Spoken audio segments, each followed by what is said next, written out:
Hello, welcome back to the chemi sensation. आज हम लोग क्या करेंगे, स्ट्रक्चर ऑफ एटम का एक जो टॉपिक लेके आए हैं वो है shielding effect and effective nuclear charge of an atom. ठीक है। अब क्या होता है हमारे पास, सपोज क्या होता है कि कोई एटम होता है, शेड इफेक्ट। सबसे पहले तो मैं आप लोगों को बताऊँगा शेडिंग इफेक्ट क्या होता है। ठीक है। शेडिंग इफेक्ट, शेड इफेक्ट का मतलब ये होता है कि अब हमारे पास कोई एटम है सपोज। ठीक है। हमारे पास कोई एटम है, इसमें न्यूक्लियस होता है, इसके चारों तरफ क्या होती है, सेल्स होती है। ठीक है, क्लियर। इन सेल्स में क्या होते हैं, इलेक्ट्रॉन होते हैं। तो ये इलेक्ट्रॉन कुछ ऐसे भरे होते हैं। ठीक है। सपोज यहाँ पे मैंने इलेक्ट्रॉन ड्रॉ कर दिए, उसके बाद इन इलेक्ट्रॉन्स में कितने होते हैं, 2 4 6। सपोज मैं अभी 8 फिल कर दे रहा हूँ और इसमें मैंने क्या करा है, 2 इलेक्ट्रॉन। तो हमारी जो सेल होती है, एक्चुअली जो सेल होती है, सेल ये वाली हमारी के सेल बोली जाती है, एल सेल, और ये हमारी एम सेल बोली जाती है। ठीक है। तो के सेल, न्यूक्लियस जो होता है, न्यूक्लियस और सेल्स के जो इलेक्ट्रॉन होते हैं उनके बीच क्या होता है, अट्रैक्शन होता है। ठीक है। तो ये जो होता है, न्यूक्लियस से जो पास में सेल्स होते हैं उनके जो इलेक्ट्रॉन होते हैं उनमें न्यूक्लियर फोर्स बहुत ज़्यादा होता है। ठीक है। ऐसे ही अगर दूसरी सेल के इलेक्ट्रॉन की बात की जाए तो यहाँ से डिस्टेंस बढ़ गई है, तो इसका मतलब डिस्टेंस बढ़ गई तो न्यूक्लियर फोर्स क्या हो गया होगा, कम हो गया होगा। ऐसे ही अगर हम इसकी बात करें कि जो लास्ट वाला इलेक्ट्रॉन या लास्ट वाली जो सेल है वहाँ पे जो इलेक्ट्रॉन है, वहाँ पे जो न्यूक्लियस इफेक्ट है वो बहुत ही ज़्यादा कम हो गया होगा। तो कहने का मतलब ये होता है कि अब ये जो लास्ट सेल के जो इलेक्ट्रॉन है, अगर हम इसको देखें, लास्ट सेल का जो इलेक्ट्रॉन है उस पर न्यूक्लियर चार्ज बहुत कम पहुंच रहा होगा। ठीक है। जबकि फर्स्ट वाली सेल पे न्यूक्लियर चार्ज बहुत ज़्यादा पहुंच रहा होगा। ऐसा क्यों हो रहा है? ऐसा इसलिए हो रहा है क्योंकि जो बीच वाले ये जो इलेक्ट्रॉन हैं ये क्या कर रहे हैं, न्यूक्लियर चार्ज को रोक ले रहे हैं। ठीक है। मतलब ये जो बीच वाले इलेक्ट्रॉन होते हैं वो क्या करते हैं, जो वैलेंस सेल होता है, वैलेंस सेल के जो इलेक्ट्रॉन होते हैं, बीच वाले जो इलेक्ट्रॉन्स होते हैं, बीच में जो सेल्स होती हैं उनके इलेक्ट्रॉन्स न्यूक्लियर चार्ज को वैलेंस सेल पे जाने से रोक लेती हैं। इसीलिए न्यूक्लियस का जो इफेक्ट होता है वैलेंस सेल पर कम हो जाता है। इसी इफेक्ट को हम क्या कहते हैं, शील्डिंग इफेक्ट। ठीक है। मतलब ये वाला जो इलेक्ट्रॉन है इसमें न्यूक्लियर चार्ज बहुत कम लग रहा है। क्यों? क्योंकि बीच वाले जो इलेक्ट्रॉन हैं वो न्यूक्लियर चार्ज को क्या कर रहे हैं, बैलेंस सेल पे पहुंचने से रोक रहे हैं। ठीक है। जितना इफेक्टिव न्यूक्लियर चार्ज इसका है, न्यूक्लियस का जितना चार्ज है उतना पूरा का पूरा चार्ज जो है बैलेंस इलेक्ट्रॉन पे नहीं पहुंच रहा है। और ये जो इफेक्ट होता है जिससे कि बीच वाले सेल जो होते हैं वो बैलेंस इलेक्ट्रॉन पे न्यूक्लियर चार्ज को जाने से रोकते हैं, इस इफेक्ट को हम क्या कहते हैं, शील्डिंग इफेक्ट। ठीक है। और ऐसा जो इलेक्ट्रॉन होगा जिसपे न्यूक्लियर चार्ज कम पहुंच रहा है उसको हम क्या कहेंगे, शील्डेड इलेक्ट्रॉन। ठीक है। तो शील्डिंग इफेक्ट आपको समझ में आ गया। शील्डिंग इफेक्ट का मतलब ये होता है कि जब किसी भी बीच वाली सेल के जो इलेक्ट्रॉन्स होते हैं वो न्यूक्लियर चार्ज को वैलेंस सेल पर जाने से रोक लेते हैं, इसी को हम क्या कहते हैं, शील्डिंग इफेक्ट। ठीक है। सेकेंड पॉइंट, अब ये क्या होता है कि ये जो सेल, यानी कहने का मतलब ये है, एक कंक्लूजन और निकल रहा है कि जितना न्यूक्लियर चार्ज यहाँ पे है उससे कम न्यूक्लियर चार्ज नेक्स्ट सेल में होगा, उससे कम न्यूक्लियर चार्ज उससे भी नेक्स्ट सेल में होगा, और सबसे कम न्यूक्लियर चार्ज उससे फिर धीरे धीरे क्या होगा, जैसे जैसे सेल्स बढ़ेंगी न्यूक्लियर चार्ज की वैल्यू कम होती जाएगी। ठीक है। तो ओवरऑल ये हो गया हमारा शील्डिंग इफेक्ट। शील्डिंग इफेक्ट का मतलब समझ गए होंगे। ठीक है। इसमें क्या होता है कि जो बीच वाले इलेक्ट्रॉन होते हैं वो किसकी तरह वर्क करते हैं, मिरर की तरह वर्क करते हैं। ठीक है। तो shielding effect is a effect in which the middle shell electrons vary the nuclear charge to the valence electron. ठीक है। तो न्यूक्लियर चार्ज को वैलेंस इलेक्ट्रॉन पे जाने से रोक लेते हैं, इसी को हम क्या कहते हैं, शील्डिंग इफेक्ट करते हैं। लेकिन रुकिए, एक्चुअली मैंने ये आपको बताने के लिए नहीं बताया था कि शील्डिंग इफेक्ट क्या होता है। अब जो होगा रियल जो आपका एक्सट्रैक्ट होता है कि टॉपिक क्या है, मज़ेदार। ठीक है। जो मज़ेदार टॉपिक वो एक्चुअली अब आने वाला है। क्या होता है इसका मतलब ये है कि यहाँ पे अगर मैं कहूँ कि जो किसी भी न्यूक्लियस का कुछ ना कुछ चार्ज होता है, ठीक है, जैसे कोई भी न्यूक्लियस हो एक्स वाई जेड, किसी भी एटम का कोई न्यूक्लियस होगा, उसका कुछ ना कुछ चार्ज होगा, ठीक है, तो उसके चार्ज को हम क्या कहते हैं, न्यूक्लियर चार्ज, ठीक है। अब इसका जो ये चार्ज होता है वो सभी सेल्स में अलग अलग इलेक्ट्रॉन पे अलग अलग लगता है। भाई इस पे जितना इलेक्ट्रॉन पे लग रहा चार्ज उससे थोड़ा अलग इस इलेक्ट्रॉन पे चार्ज लगेगा, उससे अलग इस इलेक्ट्रॉन। तो जो न्यूक्लियर चार्ज होता है वो अलग अलग इलेक्ट्रॉन्स पे अलग अलग वैल्यू रखता है, ठीक है। यानी कि हर एक न्यूक्लियस का जो चार्ज होता है वो क्या हो जाता है, बट जाता है, ठीक है। तो इसको हम क्या कहते हैं, अब हर एक इलेक्ट्रॉन पे जब न्यूक्लियर चार्ज अलग अलग लग रहा है तो इस समय कुछ जगह पे न्यूक्लियर चार्ज कम होना है, कुछ जगह पे न्यूक्लियर चार्ज बढ़ रहा होगा, ठीक है। तो इसीलिए हम इस टर्म में एक नया टर्म यूज कर लेते हैं न्यूक्लियर चार्ज की तरह, उसको हम कहते हैं इफेक्टिव न्यूक्लियर चार्ज, ठीक है। तो इफेक्टिव न्यूक्लियर चार्ज क्या होता है, इफेक्टिव न्यूक्लियर चार्ज जो होता है, तो शील्डिंग इफेक्ट आपका टॉपिक इतना ही है, उसके बाद हम लोग स्टार्ट करेंगे इफेक्टिव न्यूक्लियर चार्ज। इसमें मैंने कुछ लिखा नहीं है, मैं अगर चाहूँ तो इसमें लिख सकता हूँ कि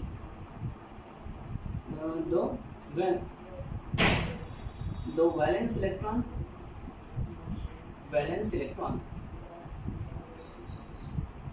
having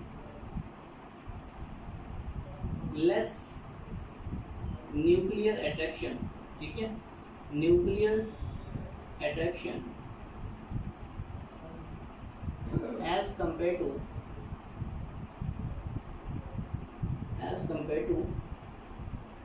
अदर इनर इलेक्ट्रॉन्स। मतलब जो बैलेंस इलेक्ट्रॉन पे जो न्यूक्लियर चार्ज लग रहा है वो कम होता है, इनर इलेक्ट्रॉन पे न्यूक्लियर चार्ज ज़्यादा होता है। ये जो इस वजह से हो रहा है वो उसी को हम क्या कहते हैं, shielding effect. And shielding effect is also known as screening effect, ठीक है।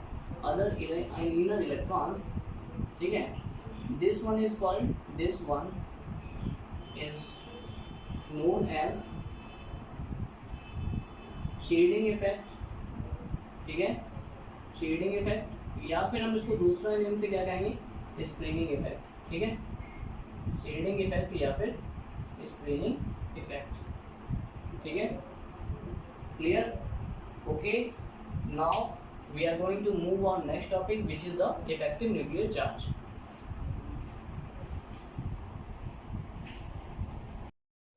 ओके, तो मैंने यहाँ पे एक टेबल बनाई हुई है, आप लोग देख सकते हैं सामने, ठीक है।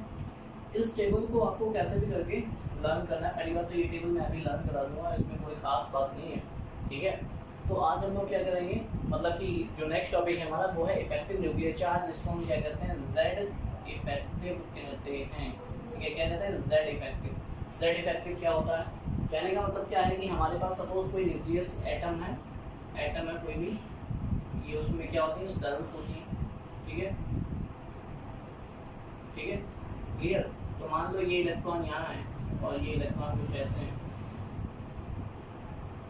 तो ये इलेक्ट्रॉन इसमें फिल होते हैं। अब ये जो इलेक्ट्रॉन्स फिल होते हैं तो इसमें क्या होता है कि ये जो इलेक्ट्रॉन्स है भैया, इसमें क्या होता है कि जो किसी भी न्यूक्लियस का कुछ ना कुछ क्या होता है, न्यूक्लियर चार्ज होता है, ठीक है। लेकिन ये न्यूक्लियर चार्ज हर एक सेल में अलग अलग लगता है, क्यों, क्योंकि डिस्टेंस बढ़ जाती है। तो इसीलिए न्यूक्लियर चार्ज हर एक सेल पे, हर एक इलेक्ट्रॉन पे अलग अलग न्यूक्लियर चार्ज फील हो रहा होगा, क्यों, क्योंकि वो अलग अलग डिस्टेंस पे प्रेजेंट है, पहला पॉइंट, ठीक है।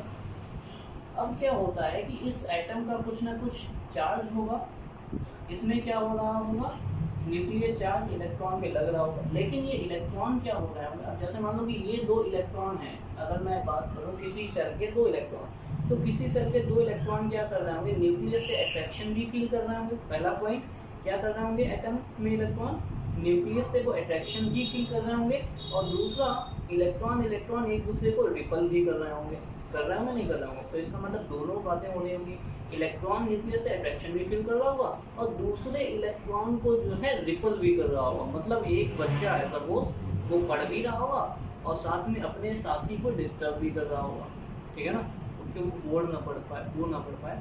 तो इस तरीके से क्या होता है कि जो इलेक्ट्रॉन होते हैं वो एक दूसरे को रिपल भी करते हैं और इलेक्ट्रॉन न्यूक्लियस से अट्रैक्ट भी होते हैं। तो उनका जो ओवरऑल न्यूक्लियर चार्ज आता है, मतलब उन पे न्यूक्लियस का कुछ चार्ज लगा और कुछ इलेक्ट्रॉन को रिपल भी करना है, तो उनका कुछ जो ओवरऑल चार्ज होता है उसी को हम क्या कहते हैं, इफेक्टिव न्यूक्लियर चार्ज।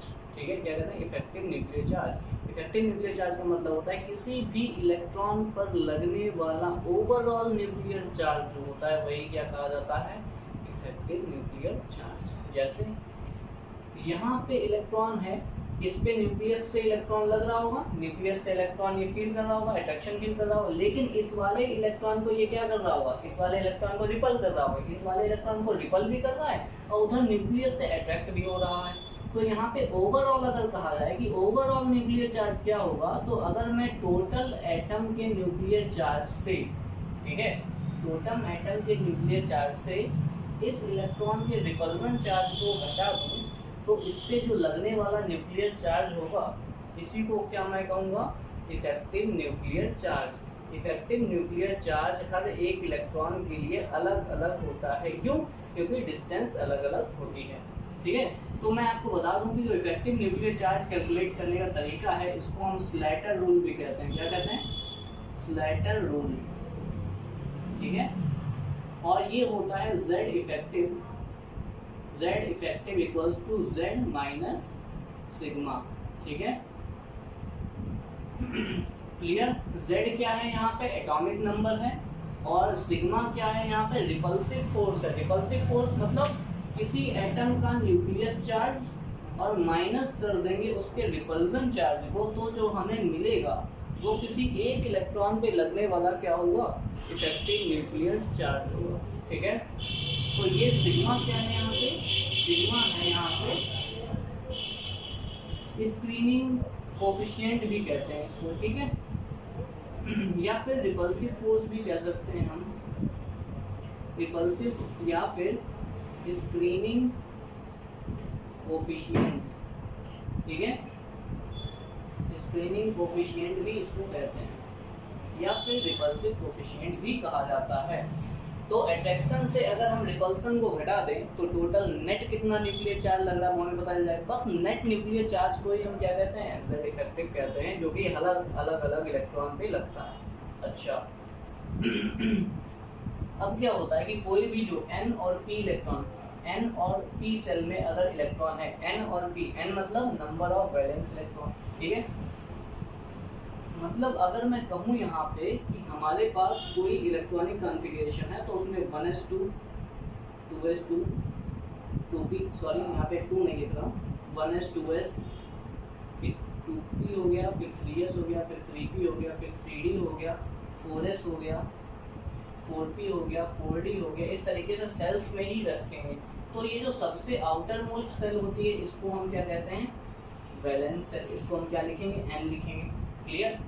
उसके अंदर वाली एक सेल मतलब वैलेंस सेल से एक पीछे, तो उसको क्या लिखेंगे, n-1 सेल। ठीक है, और ये जो इससे पीछे सेल होती है इसको हम क्या लिखेंगे, n-2 लिखेंगे, और यहाँ पे इसको क्या लिखेंगे, n-3 लिखेंगे। तो ऐसे जो सबसे लास्ट की सेल होगी उसको हम n मान लेंगे, पीछे वाले को n-1, n-2, n-3, n-4, n-5 ऐसे करते चले जाएंगे। तो जो 4p, जो देखो p और s में जो इलेक्ट्रॉन होता है, p और s में जो इलेक्ट्रॉन होता है, किसी भी सेल का p और s का इलेक्ट्रॉन जो होता है वैलेंस सेल का, उसकी वैल्यू कितनी होती है, 0.35। ठीक है, वैलेंस सेल के p और s इलेक्ट्रॉन की जो रिपल्सिव वैल्यू होती है हर एक इलेक्ट्रॉन के लिए, जो रिपल्सिव वैल्यू होती है वो कितनी होती है, 0.35 फिक्स है ये। ठीक है, 0.35 होती है हर एक इलेक्ट्रॉन की रिपल्सिव वैल्यू। उसके बाद क्या होता है कि इसके बाद जो पीछे की सेल्स है उसके लिए Np की वैल्यू क्या होती है, 0.85। S और P इलेक्ट्रॉन के लिए ही है, S और P सब सेल के लिए ही है ये सेल। ठीक है, उसके बाद n-3, n-2 और फिर कितनी भी हो जाए, n-2, n-3, n-4, n-5, उन सभी के लिए रिपल्सिव वैल्यू क्या रहेगी, हमेशा 1 रहेगी, S और P के लिए। ठीक है, क्लियर? अगर हमारा इलेक्ट्रॉन D या F में है तो अगर वो सेल वैलेंस है तो उसके लिए 0.35 वैल्यू रखेंगे। ठीक है, 0.35, और बाकी सभी के लिए n-1, n-2, n-3, n-4 उन सभी के लिए क्या रखेंगे, उस सभी के लिए 1 रखेंगे। ठीक है, क्लियर? अब हम क्या करेंगे, किसी भी एग्जाम्पल को अच्छी तरीके से देखेंगे। अब हम एक बढ़िया सा एग्जाम्पल ले लेते हैं और फिर आपको समझाते हैं। ठीक है, अब मैंने मान लिया एक क्या ले लिया यहाँ पे, कैलकुलेट द Z इफेक्टिव, ठीक है, या effective nuclear charge for the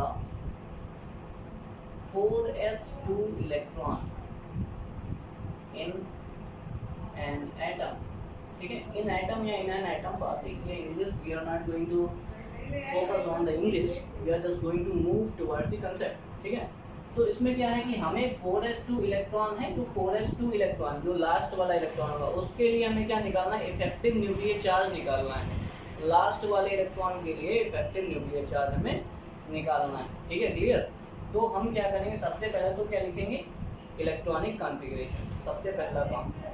तो मैं सबसे पहले इलेक्ट्रॉनिक कॉन्फ़िगरेशन लिख लेता हूँ, 1s2 2s2 2p6 3s2 3p6 और 3d10 और ये 4s2। चलो मैं यार ये क्या करता हूँ, अच्छा उससे पहले थोड़ा कुछ छोटा ले लेता हूँ क्योंकि ये चीज़ आपको समझ में नहीं आएगी। चलो मैं 2s की जगह क्या ले लेता हूँ, 3s ले लेता हूँ, ठीक है। अभी छोटे से शुरुआत करते हैं, तो मैं 3s ले लेता हूँ, 3s वाला, ठीक है, क्लियर। तो हमें क्या करना है, सभी सेल्स को देखो अलग अलग बना लो, ये ऐसे बना लेते हैं, सभी सेल्स को मैंने अलग अलग बनाया, अलग अलग कैलकुलेट कर लेंगे। तो देखो इसमें कितने इलेक्ट्रॉन है, 2 इलेक्ट्रॉन है। तो इसमें मैंने क्या किया, 2 8 और 2 भरने, तो 2 8 और 2 भर लिए मैंने, ठीक है ना, 8 है इसमें 2 है। तो इसमें क्या हो रहा है, देखो बीच वाले इलेक्ट्रॉन क्या करेंगे, एक दूसरे को रिपल करेंगे, ठीक है। मान लिया ये वाला इलेक्ट्रॉन हमारा क्या है, लास्ट वाला है। अब ये जो लास्ट इलेक्ट्रॉन जो फिल है वो दूसरे को रिपल करेगा क्या, वो हमेशा, उसको हम क्या मानेंगे, ये चीज सेट करो, लास्ट वाला इलेक्ट्रॉन कभी भी रिपल्सन में काउंट नहीं होता। लास्ट वाला इलेक्ट्रॉन कभी भी रिपल्सन में काउंट नहीं करेंगे, बाकी सबको काउंट कर डालो, ठीक है। लास्ट वाला इलेक्ट्रॉन जिसके लिए तुम निकाल रहे हो इफेक्टिव न्यूक्लियर चार्ज, किसके लिए निकालो, हम इसके लिए निकालना है Z इफेक्टिव। तो जिसके लिए Z इफेक्टिव निकाल रहे हो वो रिपल्सन में काउंट नहीं करेंगे, जिस भी सेल में हो, ठीक है। अब देखो यहाँ पे 2 इलेक्ट्रॉन है 3s में, तो एक वाला, तो ये जो लास्ट वाला ये तो रिपल्सन में काउंट नहीं होगा, बाकी रिपल्सन में काउंट होंगे। तो कितना इलेक्ट्रॉन बचा, 1 बचा। और s के लिए एक इलेक्ट्रॉन की जो वैल्यू होती है, रिपल्सन कितना होता है s के लिए, s या p इलेक्ट्रॉन में वैलेंस सेल कौन सी हमारी, ये वाली है। तो वैलेंस सेल में जो इलेक्ट्रॉन s में हो चाहे p में हो, उसके लिए वैल्यू कितनी होती है, 0.35। तो एक इलेक्ट्रॉन का ही काउंट होगा 0.35, ठीक है। हम क्या निकालना है, पहले हम लोग सिग्मा निकालते हैं, सिग्मा। तो रिपल्सिव फोर्स निकाल लेते हैं सभी का सबसे पहले। तो इस सेल के लिए 0.35, ठीक है, मल्टीप्लाई 1 जो भी एक इलेक्ट्रॉन का ही लगेगा, दूसरे इलेक्ट्रॉन का इसमें नहीं लगेगा क्योंकि उसी के लिए आप निकाल रहे हो ना। उसके बाद इसमें देखो जरा, इन दोनों के लिए s और p में अगर इलेक्ट्रॉन होता है n-1, ये कौन सी सेल है, n-1 है। तो n-1 में जो इलेक्ट्रॉन की जो वैल्यू होती है वो कितनी होती है, 0.85। तो टोटल इलेक्ट्रॉन कितने हैं, 8 हैं, 8 मल्टीप्लाई 0.85, क्लियर। टोटल काउंट होंगे, अब तो सब काउंट होंगे, सिर्फ लास्ट वाले इलेक्ट्रॉन को छोड़ दोगे जिसके लिए तुम निकाल रहे हो, बस बात खत्म, ठीक है। तो कुल मिला करके यहाँ पे अब ये s वाला, ये क्या है, n-2 सेल है। क्या मैं n कह सकता हूँ इसको, क्या मैं इसको n-1 कह सकता हूँ, क्या मैं इसको n-2 कह सकता हूँ, बिल्कुल कह सकता हूँ। तो n-2 के लिए इलेक्ट्रॉन की जो वैल्यू होती है वो कितनी होती है, 1 होती है। तो 1 कितने हैं इलेक्ट्रॉन, 2 हैं, तो 2 × 1 हो गया, क्लियर। टोटल काउंट कर लो, इन सबको ऐड कर लो, तो ये क्या हो जाएगा, 2 हो जाएगा, ये कितना हो जाएगा, 8 5 40 और 8 8 64 और 4 68, तो 6.8 हो गया और प्लस 0.35। तो ये अगर मैं ऐड करूँगा तो कितना हो जाएगा, ये 5 हो गया, ठीक है, 5 × 1 11 और 6 × 8 और 1 9, ठीक है, इतना ही हो जाएगा ना, ठीक है। तो 9.15 आ गया हमारा रिपल्सिव फोर्स, मतलब ये सारे इलेक्ट्रॉन मिल करके कितना रिपल्सन लगा रहे हैं। अब हम क्या करें, इसका Z इफेक्टिव निकाल सकते हैं, Z इफेक्टिव की वैल्यू। तो Z इफेक्टिव क्या होगा, Z effective Z minus sigma, sigma हमने निकाल लिया है। Z क्या होता है, Z एटॉमिक नंबर होता है। अब ये एटॉमिक नंबर कितना हो गया यार, तो काउंट कर लो ना, दिक्कत क्या है। 2 6 8 और 2 10 और 2 12 हो गया ना एटॉमिक नंबर। तो एटॉमिक नंबर मान लिया 12 है, उसमें से हमने 9.15 इसका निकल गया है, ठीक है। तो कितना बचा टोटल, कितना बचा 2.85। तो इसका z इफेक्टिव कितना आ गया 2.85। क्लियर है ना, क्लियर है आई होप। ये पहला एग्जांपल था, क्लियर हो गया होगा। उसके बाद हम लोग नेक्स्ट एग्जांपल देख लेते हैं, ठीक है। उसके बाद हम लोग नेक्स्ट एग्जांपल देखेंगे। आज तुम लोगों का ये कंसेप्ट बिल्कुल क्रिस्टल क्लियर हो जाएगा और बिल्कुल कभी भूलोगे नहीं, बस खाली ये याद रखना है। अब हमें क्या करना है, कैलकुलेट द z इफेक्टिव, ठीक है, for 4s2 electron, 4s2 electron in an atom, ठीक है। तो किसी एटम में जो 4s2 इलेक्ट्रॉन है उसके लिए z इफेक्टिव निकालना। तो हमें पता है सबसे पहले इलेक्ट्रॉनिक कॉन्फ़िगरेशन लिखेंगे 1s2 2s2 2p6 3s2 3p6 3d10, क्यों, क्योंकि d पहले बढ़ता है 4s2, क्लियर। या फिर किसी पार्टिकुलर एटम का दे देगा तो एटम का निकाल लोगे, ठीक है। तो कैसे भी क्वेश्चन बना सकते हैं।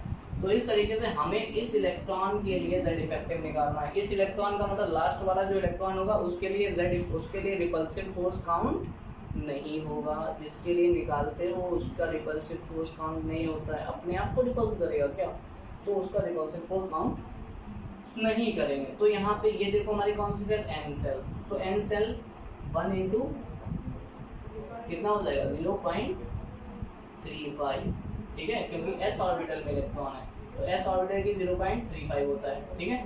और एक ही इलेक्ट्रॉन का काउंट होगा, बता चुका हूँ कई बार बता चुका हूँ, अब भी बता रहा हूँ, एक ही इलेक्ट्रॉन का काउंट होगा, क्यों, क्योंकि जिसके लिए निकालते हैं उसका काउंट नहीं करेंगे। उसके बाद डी ऑर्बिटल, अब देखो ये इसके लिए तो एक जैसी वैल्यू होती है। अब डी ऑर्बिटल के लिए कितनी वैल्यू होती है, डी ऑर्बिटल के लिए वैल्यू होती है हमारी nd, और ये कौन सा d है, ये हमारा n-1 वाला d है। ये कौन सी सेल है पूरी, n-1। तो n-1 d ऑर्बिटल में अगर है तो कितना रखेंगे वैल्यू, 1 रखेंगे। तो 1 इंटू 10, ठीक है, क्लियर। 1 इंटू 10 हो गया, ये प्लस कर लोगे, ऐसे ही प्लस करोगे। यहाँ पे कितना वैल्यू आएगा, n-1 d के लिए कितना, n-1 s और p के लिए कितना होता है 0.85 होता है, और टोटल इलेक्ट्रॉन कितने हैं, 8 हैं, ठीक है। ऐसे ही ये p ऑर्बिटल है, इसको क्या लिखोगे, ये कौन सा सेल बनेगा, ये n, ये n-1, ये n-2 सेल। तो n-2 सेल के लिए कितना होता है वैल्यू, 1 होता है। तो यहाँ पे 8 मल्टीप्लाई 1, ठीक है। 8 इलेक्ट्रॉन है, हर एक इलेक्ट्रॉन का जो रिपल्सिव फोर्स है वो कितना काउंट होगा, इसमें 1 काउंट होगा, प्लस कर लिया। ऐसे ही ये कौन सा है, n-3 बनना, और फिर उसके आगे कितने भी हैं, n-3 n-4 5 6 7 8 9 10, तो आपको क्या करना है, 1 ही काउंट करना है। तो कितने इलेक्ट्रॉन है, 2 और मल्टीप्लाई 1, तो आप सब इसको जोड़ लो, ठीक है। 2 8 10 और प्लस ये कितना हो जाएगा, तो ये अभी काउंट किया था, कितना होता है 8 5 का 40, ठीक है, और 8 10 64 6.8 हो जाएगा, ठीक है। अब 6.8 और प्लस ये कितना हो गया 10, और ये कितना हो गया 0.35। तो ये 10 और 10 20 और 6 कितना हो गया, 20 और 6 कितना हो गया 10 20 26.8 और 0.35। तो ये 5 11 7 27.15, ठीक है। ये हमारा क्या आ गया, रिपल्सिव फोर्स निकल गया। ये हम क्या निकालना है, सिग्मा निकालना है। तो सिग्मा निकाल दी, सिग्मा के बाद हम क्या कर लेंगे, z इफेक्टिव निकाल लेंगे। z इफेक्टिव निकालने के लिए z माइनस सिग्मा पता होना चाहिए। z कितना अच्छा इसका आएगा, तो ये कितना आ रहा है 3d लेने, कितना हो गया, ये आपका हो गया 30, तो 30 हो जाएगा। 30 माइनस 27.15, 27.15 से अगर करोगे यहाँ पे तो 0.85 और ये 2 बचेगा ना, 2.85। तो इस तरीके से इसके लिए, इस इलेक्ट्रॉन के लिए कहा गया, इस इलेक्ट्रॉन के लिए जो z इफेक्टिव लग रहा है वो कितना होगा 2.85 होगा। क्लियर, क्लियर हो गया ना, कोई प्रॉब्लम किसी को। चलो एक बार और एग्जांपल ले लेते हैं, ठीक है, ओके।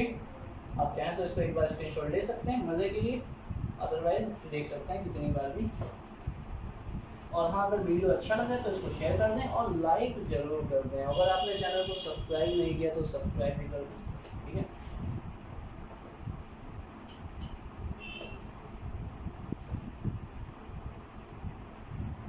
उसके बाद मैं क्या करूँगा, एक एग्जांपल और ले लूँगा और फिर आपको सारे कंसेप्ट क्या हो जाएंगे, क्लियर हो जाएंगे। इससे रिलेटेड फिर आपसे कुछ भी बाहर नहीं पूछने वाला जेड इफेक्टिव के बारे में, ठीक है, क्लियर।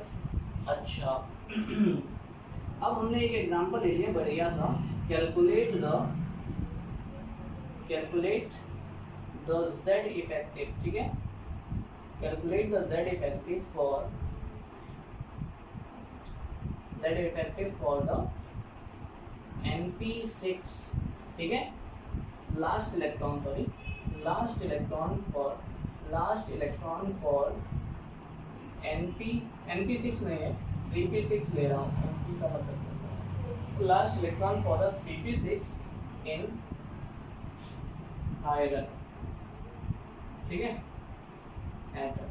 तो आयरन का एटम है हमारे पास, आयरन का एटम है, उसमें 3p6 इलेक्ट्रॉन है, उसके लिए हमें जेड इफेक्टिव निकालना है, ठीक है, क्लियर। तो सबसे पहले आयरन का हम क्या लिखेंगे, एटॉमिक नंबर हमको पता है 26 होता है, नहीं पता सर हमको, चलो पता कर लेंगे, 1s2 2s2 2p6 3s2 3p6 3d10 और 4s2, क्लियर है ना। उसके बाद देखो हमें कहाँ से पूछा है, हमसे पूछा है भैया 3p6 वाला इलेक्ट्रॉन जो है, आखिरी वाला जो 3p6 इलेक्ट्रॉन है ना, उसके लिए जेड इफेक्टिव निकालना है। मतलब हमें इससे मतलब है, बाकी की सेल छूट गए, बाकी की सेल आउटर हो गई, तो हमें उनसे मतलब नहीं है। मतलब क्या है कि ऐसी कभी कंडीशन आ जाए कि बीच में दे दिया जाए कि बीच वाले इलेक्ट्रॉन का जेड इफेक्टिव कितना होगा, तो जो साइड में जो इलेक्ट्रॉन आ रहे हैं ना, उनका रिपल्सिव फोर्स काउंट नहीं होगा। वेरी इंपॉर्टेंट, यहाँ पे रिपल्सिव फोर्स काउंट नहीं करेंगे, यानी इसका रिपल्सिव फोर्स हमें इससे कोई मतलब नहीं है। अगर कभी सिचुएशन ऐसी आती है कि इलेक्ट्रॉनिक कॉन्फ़िगरेशन के बीच वाला पूछ लिया जाए जेड इफेक्टिव कितना होगा, तो उसका काउंट नहीं करेंगे और यहाँ से इसको हम क्या कर देंगे, नेगलेक्ट कर देंगे, इनसे हमें मतलब नहीं। अब हमें इनके लिए ही जेड इफेक्टिव निकालना है, ठीक है। तो ये हमारी सेल क्या हो जाएगी, एन सेल। वही सेल जिसके लिए जेड इफेक्टिव निकालना है वो सेल क्या होगी, एन सेल होगी। तो ये एन सेल हो गई, ठीक है। ये वाली सेल हमारी क्या हो जाएगी, n-1 हो जाएगी और ये हमारी n-2 हो जाएगी, क्लियर। अब n सेल के लिए जो p ऑर्बिटल में इलेक्ट्रॉन होता है या s ऑर्बिटल में इलेक्ट्रॉन होता है, उसके लिए 0.35 वैल्यू होती है, ठीक है। तो टोटल कितने इलेक्ट्रॉन है, अब एक इलेक्ट्रॉन लास्ट भी तो होगा, इसमें कोई लास्ट इलेक्ट्रॉन होगा, तो टोटल इलेक्ट्रॉन कितने हैं, 8 हैं, एक लास्ट इलेक्ट्रॉन होगा, तो इसका मतलब 7 को काउंट करेंगे, तो 7 मल्टीप्लाई 0.35 हो जाएगा, ठीक है, प्लस कर लोगे इसमें टोटल काउंट होंगे, क्यों, क्योंकि तो अंदर की बात है। तो यहाँ पे 8 इलेक्ट्रॉन और मल्टीप्लाई कितना, n-1 के लिए कितना 0.85, ये 8 बार बहुत बार आया है यार, इसकी तो वैल्यू याद कर लो, 8 मल्टीप्लाई 0.85 कितना होता है, 6.8। तो n-2 के लिए अगर हम कहें तो इसके लिए तो 1 हो जाएगी, तो 2 × 1 हो जाएगी, 1 × 2 कर लो, 2 × 1 तो 5 चलता है। तो अब इनको काउंट करके देख लेंगे हम, यहाँ पे 2 आ गया और प्लस 6.8 आ गया और प्लस इसके लिए कितना आएगा, 7 5 जा और 7 3 जा तो ये हो गया हमारा 20, सॉरी ओह माय गॉड गलती हो गई सर, इतनी बड़ी ब्लेंडर मिस्टेक आप करते हैं। 2.45 हो गया, तो 2.45 इसको अब अगर हम काउंट करेंगे तो टोटल काउंट करेंगे तो कितना हो जाएगा, इसका जरा निकालो, तो कितना हो गया, ये 0 भी लिख देता हूँ, 5 हो गया, 8 4 12 हो गया और कैरी 1 बचा, 6 2 8 2 10 और 11.25 हो गया, ठीक है। इसके लिए हमने क्या निकाला है, ये सिग्मा। अब जेड इफेक्टिव क्या होता है, जेड इफेक्टिव इक्वल्स टू कितना होता है भैया, Z equal to Z minus sigma होता है। अब जेड कितना है, 26 रखोगे और माइनस क्या कर लोगे 11.25, तो 11.25 कर लो बच्चों जरा, तो याद होगा मैं अगर यहाँ से निकालूंगा तो निकल जाएगा 15 14.5 14.75, ठीक है। अगर मुझसे कभी कैलकुलेशन में मिस्टेक हो जाए so I am sorry for that, क्योंकि हम कैलकुलेशन पे ज़्यादा जोर देते नहीं हैं, मतलब गलती से मिस्टेक अगर हो जाए चलता है। तो इस तरीके से आपने देखा कि z इफेक्टिव कैसे निकालेंगे। टोटल आपको क्या करना है, ये अपने माइंड में रखना है।